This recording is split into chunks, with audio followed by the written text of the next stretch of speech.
Okay guys, welcome to our channel again today. Hi, I miss you. It's been a long time. Yeah. She went on sabbatical. Thank you. Alright, this is Love Story 3. Love Story Part 3. And I think this is the first time we're doing it together, right? Love Story 3. Love Story 1 and 2, I think we were set. Okay, so Love Story 1 and 2, you will find it there. Just find it on that Love Story. You will find how we met. You will also find how I proposed. Okay, those wisdom. We use those wisdom. And I think where we stopped in Love Story 2 was when I actually proposed, and then I said, okay, so what happened next? What happened next? Okay, first of all, I didn't say yes. But we are married. How did it happen?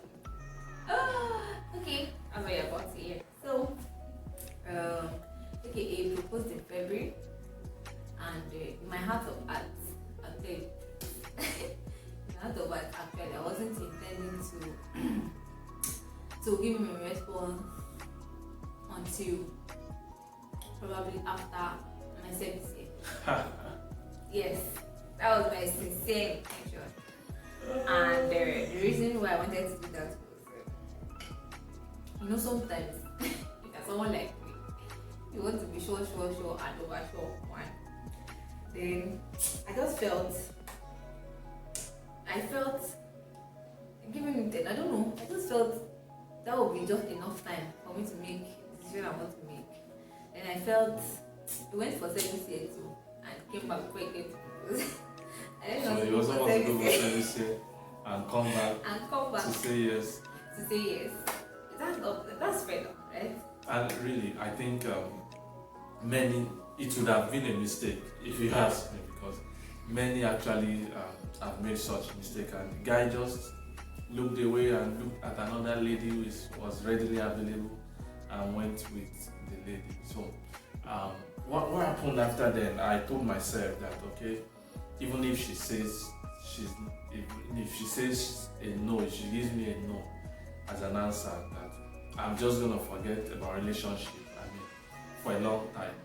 I mean, because I've been so sure, I was so sure. I've known for how many years, and I kept it until this moment I came to propose, and then giving me a no. I just said I will hands off the relationship. I won't even think. At the time he came to propose, I don't know if I mentioned this in the other video, that I asked him not to call or text message, just give me a little bit of space so I can. And what she meant by call and text message, sometimes very early in the morning, I just send those loving text messages, those scriptural, romantic. Please don't mind me. And I just send it. Don't mind me. This guy is scriptural, romantic.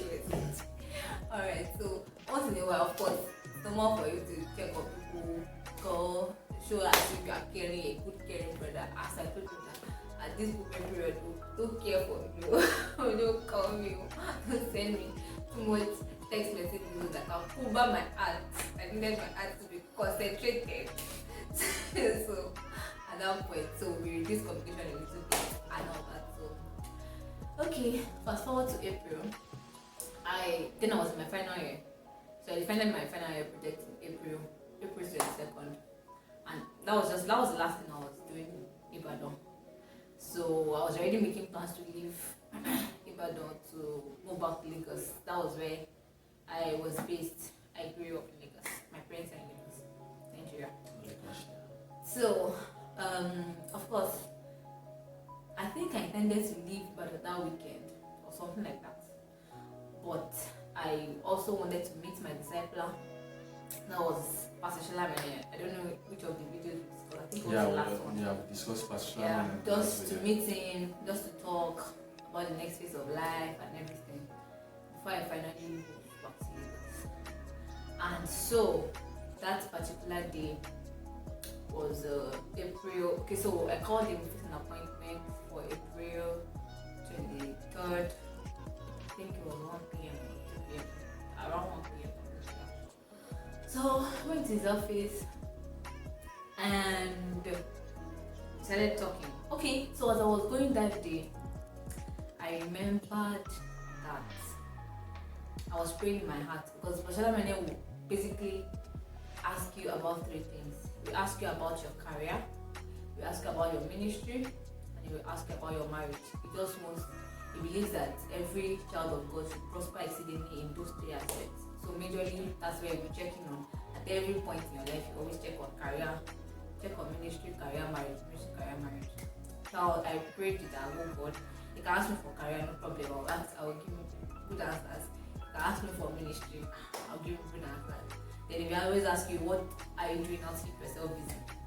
But I was just praying in my head that I will not ask anything about marriage. And the reason being that I knew they was going to ask me if the brother has proposed, I'll say yes. If they was going to ask me why have I answered, I'll say no. Then why have I not answered, then I'll not be able to give you any solid reason.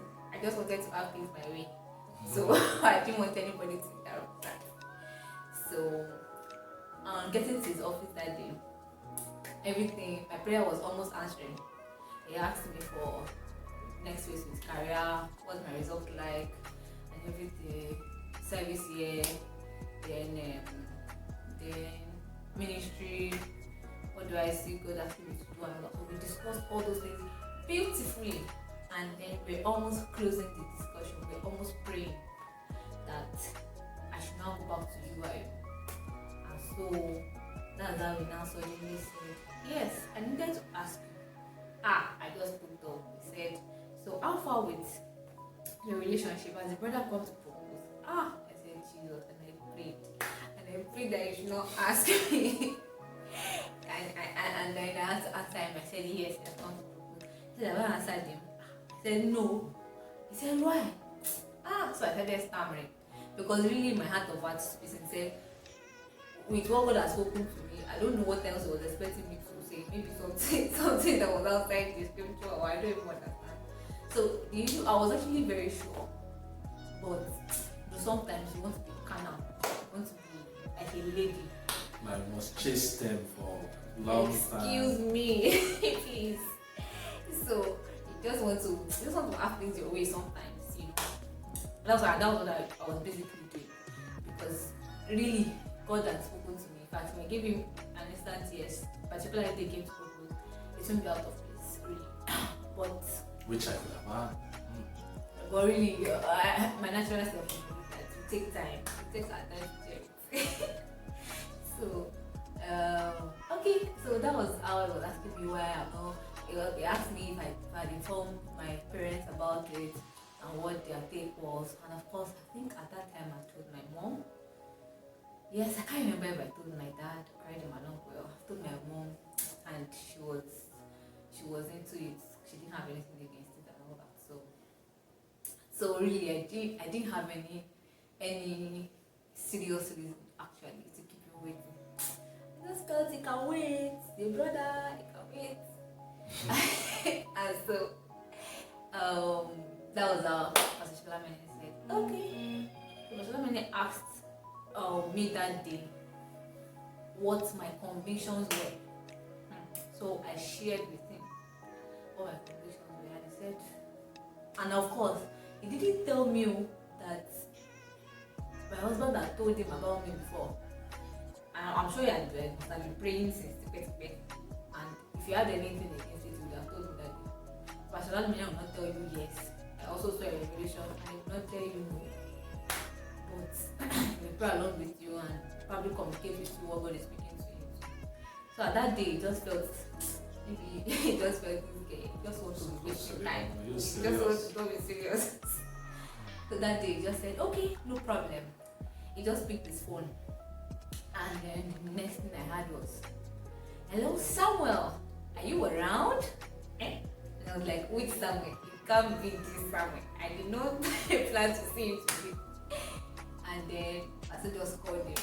And he came, because his house to pastor's office was like 10 minutes away by transport. So it wasn't really living very far from us. And then before I just knew what was going on, I was already shaking and sweating. I was like, oh God, what's happening to me today? This was just so very unplanned. And so in a few minutes, he the brother came in, and he didn't even want to greet because I felt I don't still understand what's going on here, and I needed to understand really. So pastor sat him down, sat side by side, opposite our mentor. I think when the call came in, I was I think I was somewhere around Mustard City, like I remember, and then, I mean, I was not too busy, but I was a bit busy. I was doing something. But when pastor called and said, "Hey, are you busy? Are you around this?" I just said no because I knew she was there. So I knew when for him to call me saying am I busy or something, meaning it means probably come around or something like that. So when I received the call and I said, "Okay, can you meet me in my office in the next 10 minutes, this and that?" I really jumped in. I just said yes. I just found, I think, a bike, the nearest bike. I just hopped on the bike and then I went there. I just opened the door. To come and take a beautiful. I just saw her sitting in front of pastor. Okay, so and okay, that particular day, what the pastor do when he came, spoke to us together. Then at the point he wanted to speak with me alone, asked for my conviction, and I shared many things that that had happened, and many things that God has spoken to me. And I also remembered he asked me one question, and that question was the question that shook me the most out of all the questions he asked. Like he said, "These your convictions, will they be able to hold you? Will you still be sure after 50, 60, 70 years from now?"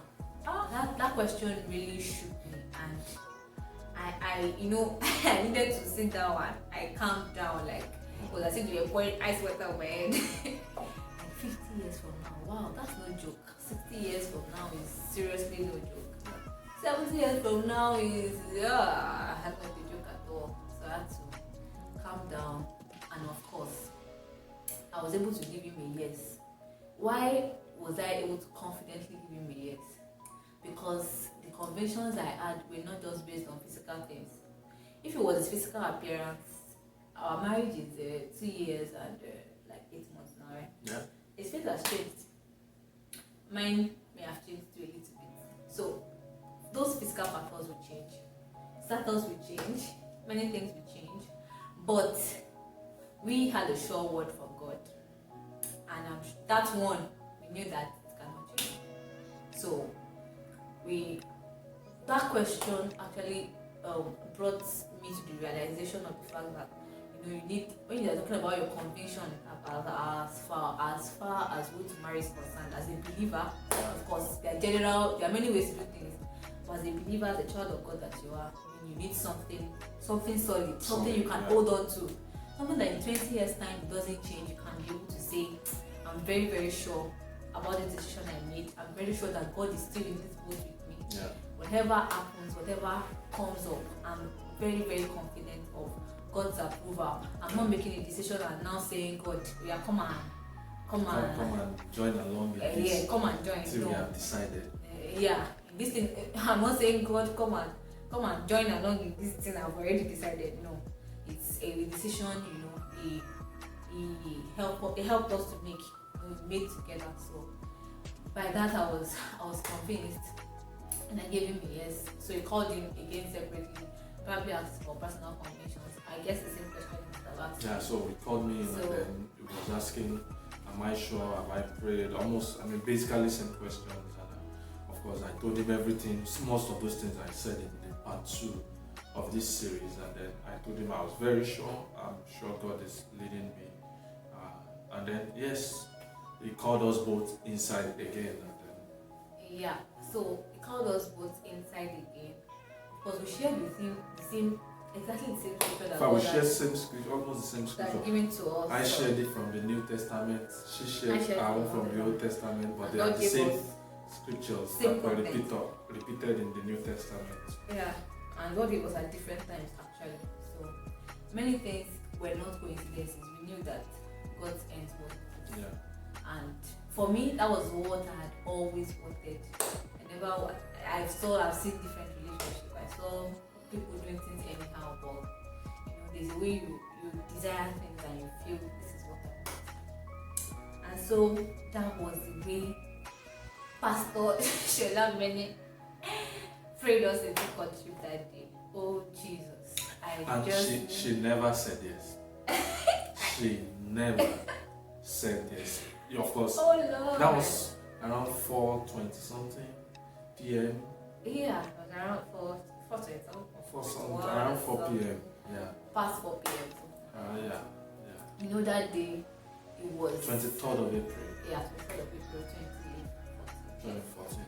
Yes, that day I knew that That's over 6 years now. Yeah.